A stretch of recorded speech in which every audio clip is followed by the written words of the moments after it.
नमस्कार, म अश्विन ढकाल। समृद्धि online TV मार्फत हजुरहरूलाई स्वागत छ। आज म हजुरहरूलाई कक्षा 11 को नोमेनक्लेचर अफ अर्गानिक कम्पाउन्ड भन्नेको बारेमा जानकारी दिन गइरहेको छु।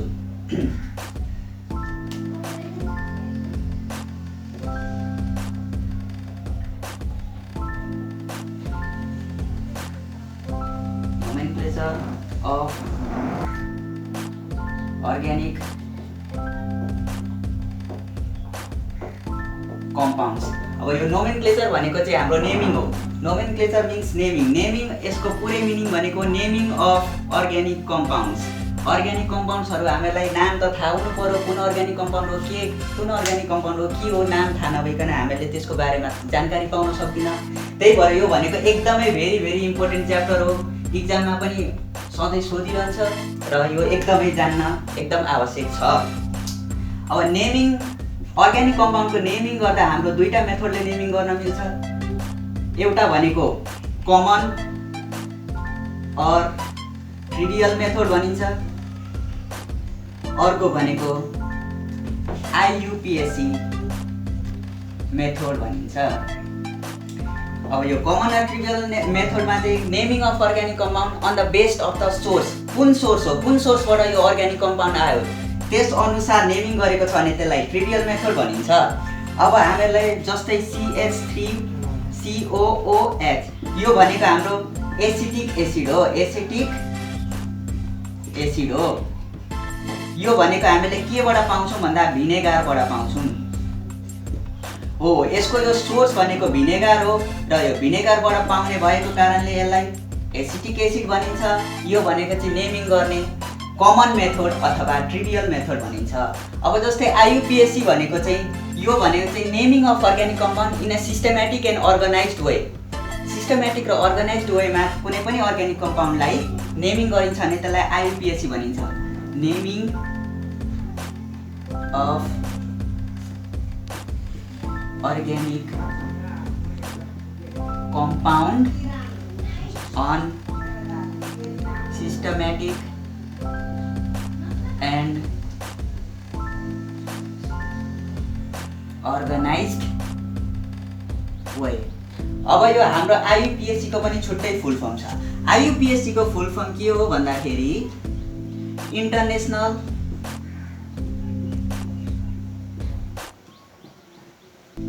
युनियन अफ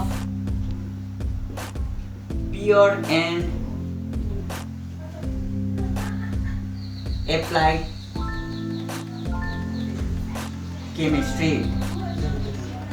अहिलेसम्म हामीले जान्यौँ नेमिङ नोमेनक्लेचर भनेको के हो। नोमेनक्लेचर भनेको नेमिङ हो। नेमिङ कतिवटा टाइपको हुन्छ, दुईटा कमन, एउटा कमन हुन्छ, अर्को आइयुपिएसी हुन्छ। कमन भनेको के हो भन्दाखेरि कुन सोर्सबाट आयो त्यस अनुसार नेमिङ गरेको छ भने कमन भन्छ। भने चाहिँ जस्तै भिनेगारबाट यो कम्पाउन्ड आयो, यो भने चाहिँ एसिटिक एसिड हो। अर्को भनेको आइयुपिएसी सिस्टमेटिक वे हुन्छ। यसको फुल फर्म भनेको international union of pure and applied chemistry.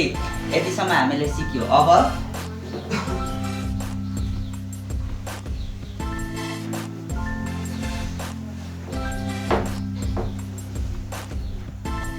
आइयुपिएसी।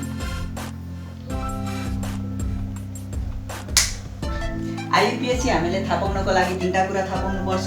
यो भनेको हाम्रो म एउटा some basic principle and techniques, some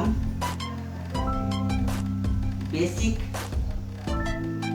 principles and techniques on figuring out IUPAC name of organic compound.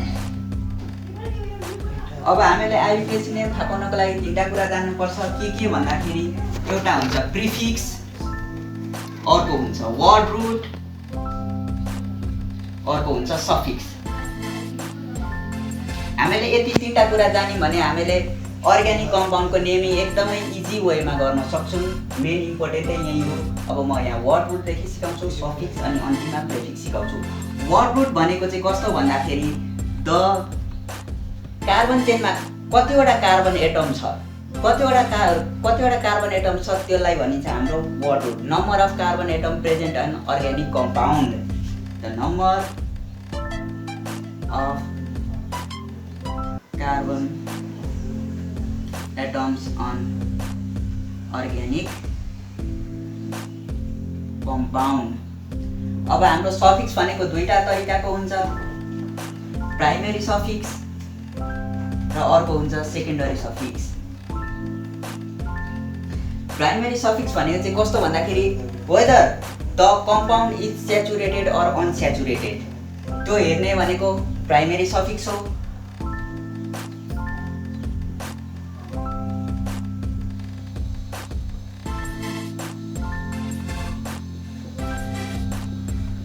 or unsaturated।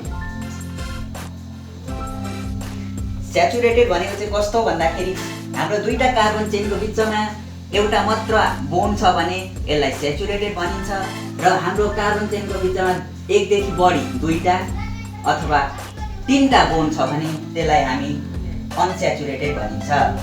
अब एउटा बोन्ड छ भने हामी के लेख्छौँ भन्दाखेरि ANE लेख्छौँ, दुईटा बोन्ड छ भने के लेख्छौँ ENE लेख्छौँ, तीनटा बोन्ड छ भने हामी के लेख्छौँ YNE लेख्छौँ। अब हाम्रो सेकेन्डरी सफिक्सतिर जाउँ। सेकेन्डरी सफिक्स भनेको फिचर अफ फङ्सनल ग्रुप अथवा नेम अफ फङ्सनल ग्रुप अथवा nature of functional group, nature of functional group present on organic compound. अब फङ्सनल ग्रुप हामीहरू भनेको के हो भन्दाखेरि हामीले पहिले नै पढिसकेका छौँ OH CHO उनीहरू भनेको फङ्सनल ग्रुप हो। यो म अहिले एकछिनमा टेबल बनाएर लेखिदिन्छु, अहिलेलाई दुईटा मात्र बुझिराखौँ। OH भनेको अल्कोहल हो र CHO भनेको एल्डिहाइड हो।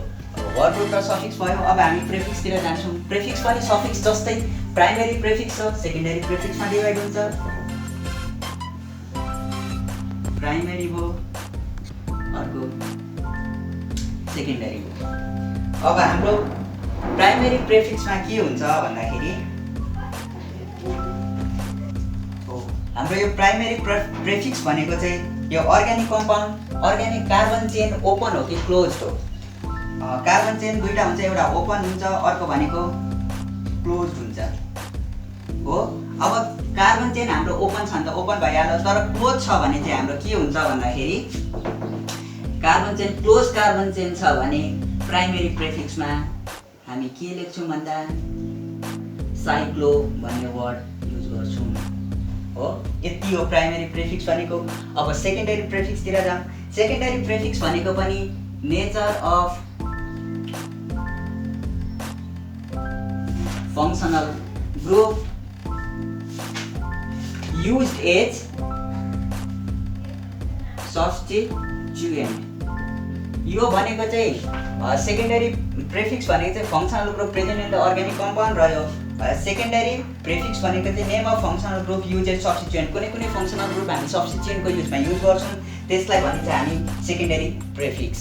त्यो अब हामी अब योभन्दा पछाडि पढाउने छु कसरी कुन सब्स्टिट्युएन्ट युज हुन्छ, कुन फङ्सनल ग्रुप हो। अब अर्को हेरौँ हामी।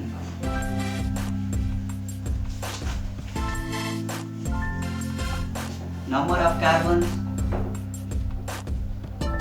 र नेम हामीले यो पहिले नै 10 क्लासमा पढिसकेका हो, र पनि फेरि रिभिजनको लागि मैले गर्न गइरहेको छु। C1 C2 C3 C4 C5 C6 C7 C8 C9 C10। अब हामीले पहिले नै पढिसकेका हो। एउटा कार्बन छ भने मिथ हुन्छ, सेकेन्ड छ भने इथ, तीनवटा छ भने प्रो ब्युट पेन्ट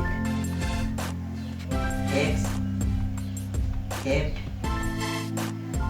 अक्ट नन डेक 1 2 3 4 5 6 7 8 9 10 हो।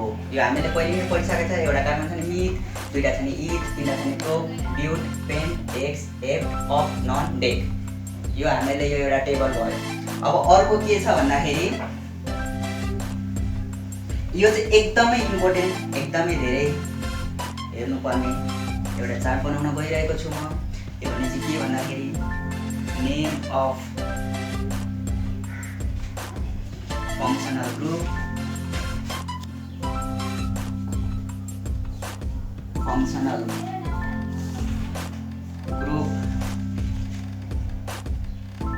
Suffix prefix. धेरै मात्रामा युज हुने म फङ्सनल ग्रुपहरू लेखिरहन्छु, हेर्नु होला। Alcohol, aldehyde, ketone, amine, carboxylic acid. अल्कोहलको हाम्रो फङ्सनल ग्रुप लेख्दा के लेख्छौँ भन्दाखेरि OH लेख्छौँ। एल्डिहाइडको के लेख्छौँ भन्दाखेरि CHO लेख्छौँ। कीटोनको के लेख्छौँ भन्दाखेरि CO लेख्छौँ। एमाइनको के लेख्छौँ भन्दाखेरि NH2 लेख्छौँ। कार्बोजाइलिक एसिडको के लेख्छौँ COOH लेख्छौँ। अब सफिक्समा हामी के लेख्छौँ भन्दाखेरि अल्कोहल छ भने OL लेख्छौँ, एल्डिहाइड छ भने AL लेख्छौँ, कीटोन छ भने ONE लेख्छौँ, एमाइन छ भने एमाइनै लेख्छौँ, यसको सेम हुन्छ, नो चेन्जेस। कार्बोजाइलिक एसिड छ भने ओइक एसिड लेख्छौँ। अब प्रेफिक्समा हामी के लेख्छौँ भन्दा अल्कोहल भनेको हामी प्रेफिक्समा के लेख्छौँ हाइड्रोक्सिल लेख्छौँ, एल्डिहाइडमा के लेख्छौँ अल्डो लेख्छौँ, कीटोनमा के लेख्छौँ कीटो लेख्छौँ, एमाइनमा हामी के लेख्छौँ एमिनो लेख्छौँ र कार्बोजाइलिक एसिडमा हामीले के लेख्छौँ भन्दा कार्बोक्सी लेख्छौँ। यो चार्ट एकदमै ध्यान दिएर हेर्नु होला, एकदम इम्पोर्टेन्ट चार्ट हो। अब म IUPAC तिर जान्छु, यो भनेको केही रिभिजन हो। अब म IUPAC तर्फ जान्छु, यो बुकमा पनि छ, यो हामीलाई यो भोग्नै पर्ने हो। अल्कोहलको OH हुन्छ, CHO को एल्डिहाइडको CHO हुन्छ भनेर यो भन्ने केही पनि छैन। अब म IUPAC तिर जान्छु।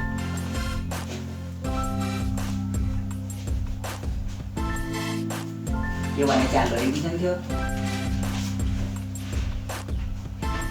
Basic concept and principle on writing IUPAC name सिकाउन गइरहेको छु। IUPAC नेम सिकाउनको लागि हामीले के जान्नुपर्छ भन्दाखेरि सुरुमा हामीले के लेख्छौँ प्रेफिक्स लेख्छौँ। प्रेफिक्स भनेको अघि मैले यहाँ देखाइदिएको थिएँ चार्टमा, त्यो हेर्दा हुन्छ। त्यस पछाडि हामी वर्ड रुट लेख्छौँ, त्यस पछाडि हामी सफिक्स लेख्छौँ। सफिक्स भनेको थाहा छँदैछ फङ्सनल ग्रुप हो, वर्ड रुट भनेको थाहा छैछ नम्बर अफ कार्बन हो, प्रेफिक्स भनेको पनि थाहा छँदैछ, अघि नै भनिसकेँ। यति हामीले कुरा सिक्नुपर्ने हुन्छ।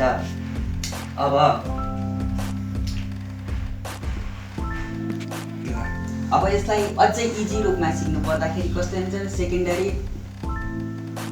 Secondary prefix plus word root plus whether the carbon atom is saturated or unsaturated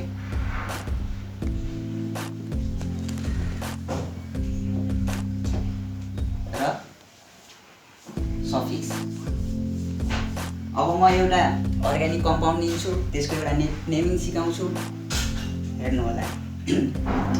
एउटा organic compound CH3 CH Br CH2 COOH, यो भनेको हाम्रो एउटा अर्ग्यानिक कम्पाउन्ड हो।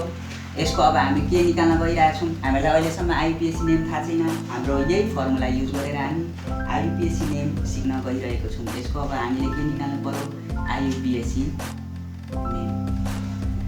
यसलाई अलिक सजिलोमा लेखौँ, C टुक्राएर लेखौँ HCH Br CHCOOH। अब म एउटा एकदम इम्पोर्टेन्ट कुरा गर्न गइरहेको छु। अर्ग्यानिक कम्पाउन्डको हामीले नेमिङ अथवा नोमेनक्लेचर अथवा नेमिङ गर्दाखेरि हामीले सुरुमा के गर्नुपर्छ नम्बरिङ गर्नुपर्छ। लङ्गेस्ट कार्बन चेन कुन छ त्यसअनुसार नम्बरिङ गर्नुपर्छ हाम्रो अनि नम्बरिङ गर्दा कताबाट गर्नुपर्छ भन्दाखेरि फङ्सनल ग्रुप जतापट्टि एट्याच छ त्यही साइडबाट नम्बरिङ गर्नुपर्छ। हामीले यहाँ फङ्सनल ग्रुप कार्बोजाइलिक एसिड छ COOH छ, हामीले यही साइडबाट नम्बरिङ गर्छौँ। ल लङ्गेस्ट कार्बन चेन कता गइरहेछ लेफ्टतिर गइरहेको छ, त्यही भएर हामी यहाँबाट नम्बरिङ गर्न गइरहेको छौँ। नम्बरिङ 1 2 3 4। अब अर्को कुरा के गर्नुपर्छ सुरुमा हामीले अर्ग्यानिक कम्पाउन्डको नेम लेख्दा प्रेफिक्स हो। त्यस पछाडि वर्ड रुट हो। त्यस पछाडि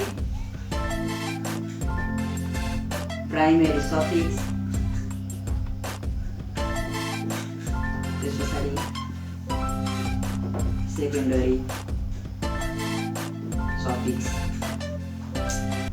हाम्रो यहाँ प्रेफिक्स के छ भन्दाखेरि ब्रोमिन छ। यो भनेको के भन्दा कति नम्बरमा छ? T bromo.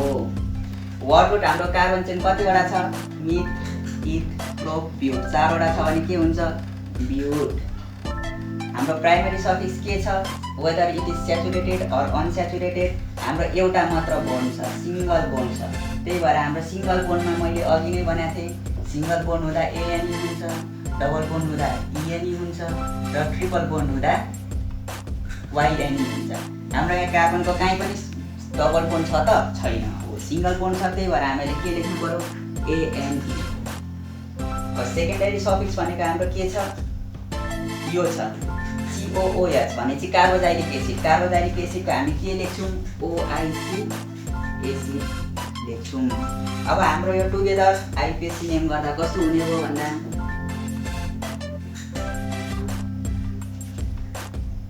T bromo ब्यूट। अब हामीले यो प्राइमेरी सफिक्समा त एएनई हुन्छ, तर हामीले यहाँ कम्प्लिटली आइपिएसी नेम लेख्दाखेरि यो ई हामीले हटाइदिनु पर्छ। त्यही भएर एन मात्र हुन्छ, एन ओइक एसिड हो। अब यो अर्ग्यानिक कम्पाउन्ड हाम्रो टोटल नेम के भयो त? IUPAC name 3 bromo butanoic acid. आजको हाम्रो यो लेक्चर 1 थियो। आजलाई म क्लास यहीँ समाप्त गर्दछु।